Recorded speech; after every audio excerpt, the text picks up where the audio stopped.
Honorables membres du directoire, chers invités, Ivoiriennes, Ivoiriens, c'est avec un réel plaisir que le Forum des élèves et étudiants libéraux de Côte d'Ivoire prend devant cette auguste assemblée la parole et devant le peuple ivoirien pour apporter sa contribution à la recherche de la vérité pour le rétablissement de la paix en Côte d'Ivoire.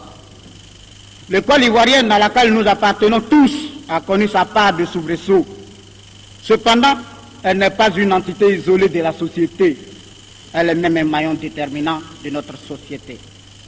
L'interaction entre les problèmes globaux de la société ivoirienne et les problèmes de l'école est évidente et inévitable. Les élèves et étudiants libéraux de Côte d'Ivoire s'impliquent donc dans tous les conflits, tant universitaires et scolaires que ceux extérieurs à ce milieu, pour participer au processus de transformation de la société. C'est de même pour toutes les jeunesses à l'université. Henri Konan Bédié, l'ex-chef de l'État, M. Lamine Diabaté, l'époux de la secrétaire générale du RDR, le professeur Memel Fauté du FPI et autres personnalités de ce pays n'ont-ils pas milité dans des syndicats d'étudiants et combattu des systèmes politiques? Nous pensons donc que c'est faire un mauvais procès à notre génération en lui reprochant de se prononcer sur la politique de notre pays. Cependant, il faut reconnaître que si nous sommes aujourd'hui à un forum de réconciliation nationale, cela est dû aussi à l'irresponsabilité et à la dictature de quelques soi-disant étudiants syndicalistes. Ceux-ci oublient que lorsqu'on est soucieux de participer à la démocratisation véritable de son pays, il faut commencer par cultiver les valeurs démocratiques dans son environnement immédiat. Ils oublient que l'on doit faire montre de bonne gestion des associations à leur charge pour revendiquer la gestion transparente de la chose publique. Ils oublient aussi que l'honnêteté et la préservation des acquis de notre environnement participent à la volonté de développer nos États. Ainsi donc, peut-on comprendre un Jean-Yves Dibaupieux? Peut-on le prendre au sérieux lorsqu'il se fait passer devant ce forum pour une victime de la démocratie ivoirienne, alors que sur sa houlette, la fessée munie de pistolets, de machettes, pourchasse à l'université et dans les résidences universitaires les autres associations d'étudiants qui leur sont défavorables? Blé Goudé Charles peut-il avoir un crédit après avoir détourné le matériel informatique à lui remis par les ex-fessistes, maintenant en Occident pour le compte de la Fessie? Les élèves et étudiants peuvent-ils accorder de l'importance aux accusations de Blé devant ce forum, alors qu'ils savent qu'il a par le passé brûlé sa propre chambre pour ensuite accuser le pouvoir Bédié? Blé et Dibaupieux peuvent-ils défendre aujourd'hui la Côte d'Ivoire si eux-mêmes, à chaque manifestation, détruisent cette même Côte d'Ivoire? Bus calcinés, biens privés et publics détruits. Dibaupieux et Blé Goudé Charles peuvent-ils se constituer en juges en dénonçant des assassinats d'étudiants alors qu'ils ont eux-mêmes tué, pillé et violé? Camarade Dibaupieux, est-ce par amnésie que tu as occulté la mort du jeune Kinyelman Jonas ou par peur de la justice? Et toi, Blé la Machette, sais-tu que toute la Côte d'Ivoire est informée, même tes propres parents, que tu as fait assassiner Bakayoko Memissa à Fort-Boué-2, Kona Hervé à Williamsville, et que tu as découpé à la machette tes camarades Boisbré, Philippe, Saï, etc. Nous l'avons déjà dit, ta place est à la Maca, au bâtiment C. Ta prise de parole à ce forum est une foutaise pour la mémoire de ta victime et de la jeunesse ivoirienne. Nous aurions pu admettre que tu interviennes au nom de la pègre ivoirienne et non au nom de la jeunesse ivoirienne. Faire la promotion d'un boucher comme toi est synonyme de l'anarchisme et de ce pouvoir réfondateur et son goût prononcé pour la violence et la médiocrité, parce que tu es conseiller des ministres de la République.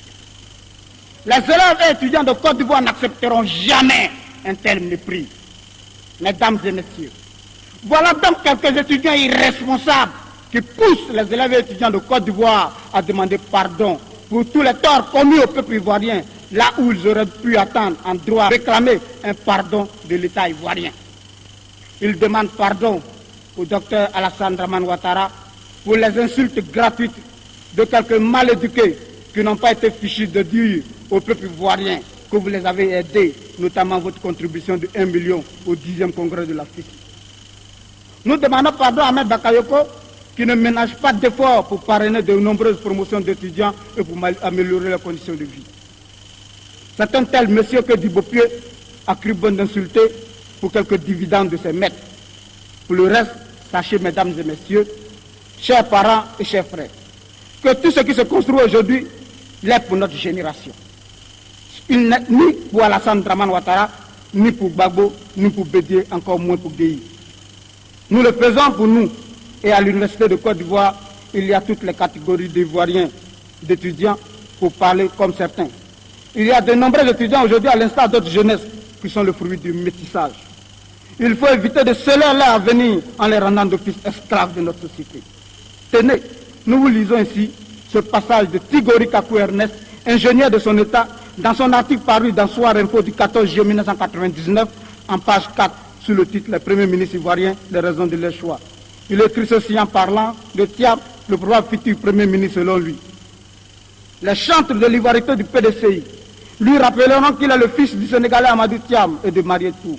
Cette dernière étant elle-même la fille du Sénégalais Papa Sow et de Aka Amoué Thérèse, cette dernière étant elle-même la fille du Sénégalais Ngor Ndiaye et de Yao Nsoukan. Et que ces 12,5% de sang ivoiriens ne suffisent pas pour accéder à la magistrature suprême. Il écrit plus bas. Il faut que les conditions d'ivoirité pour accéder au poste de haute responsabilité dans l'administration civile et militaire soient exactement les mêmes que celles pour accéder à la magistrature suprême. Veut-on nous faire croire qu'un premier ministre, un ministre ou même un haut responsable de l'administration ou de l'armée ne traite pas les dossiers qui ont trait à la souveraineté de l'État? Ce qui signifie pour lui qu'il faut dorénavant être ivoirien de père et de mère, et même ivoirien d'origine, pour être sous-préfet, préfet, directeur général et même général des armées. Nous laissons chacun méditer sur la gravité de ces propos et dire tout simplement que l'ivoirité est donc un concept dangereux pour la Côte d'Ivoire. Il est le facteur déterminant de tout ce qui arrive à la Côte d'Ivoire. En ce qui concerne le débat sur la nationalité et l'éligibilité du Premier ministre Alassane Dramane Ouattara, nous disons tout simplement qu'il faut être de mauvaise foi pour ne pas comprendre que ses adversaires ont peur de l'affronter tant qu'ils disent, se dédient et se contredisent. Le 11, 12, 13 avril 1998, Vincent Ouattara écrivait dans le jour que Ado est ivoirien 100%. Il a même, à cette époque, chargé le régime Bédié de manœuvrer pour éviter la compétition électorale avec le futur président de la République. Comment peut-on affirmer une telle chose il y a de cela 3 ans et venir affirmer totalement le contraire à ce forum s'il en avait encore un peu de dignité et un respect pour soi? Voyez-vous, tant que ces politiciens caméléons, avec à leur tête Laurent Gbagbo, n'arrêtent pas leur comportement égoïste qui jette le trouble dans l'esprit des populations, il y aura toujours des agitations dans notre pays. Aussi faut-il noter que la justice et les médias d'État sont totalement caporalisés par le pouvoir. Ainsi, l'on a pu assister avec déception à l'acquittement des gendarmes présumés coupables dans l'affaire du Charny. L'on a assisté à l'université à la prise de position des paroles des forces de l'ordre dans la crise de la FECI. Comme à comprendre que des étudiants cagolés, escortés par la gendarmerie, partent de la rivière 2, en empruntant le boulevard François Mitterrand, machette au point jusqu'à Cocody Mermoz, où ils attaquent la cité universitaire pendant 1 heure de temps, jusqu'à ce que le jeune Kinyel Manjouna soit assassiné. Le gouvernement et les médias d'État couvrent les assassins, car au soir du drame, le ministre Bokadidou vient affirmer à la RTI que ce fut des individus non identifiés qui ont assassiné le jeune élève sans que cette version ne soit battue en brèche par la RTI pourtant bien informée. Pour notre part, nous avertissons ici les uns et les autres que nous n'accepterons jamais, au motif qu'il faut se réconcilier, l'abandon de notre lutte pour l'instauration de valeurs pourtant pouvant assurer l'avenir de la Côte d'Ivoire. Toute politique et toute pratique susceptible d'entretenir la division et la frustration seront combattues avec une extrême détermination. C'est pourquoi nous proposons la condamnation des auteurs des crimes, délits et viols commis à l'université ainsi que les auteurs, ainsi que les commanditaires. Le pardon de là autant les étudiants ont commis des fautes autant l'État de Côte d'Ivoire n'a pas préparé l'avenir de ses enfants.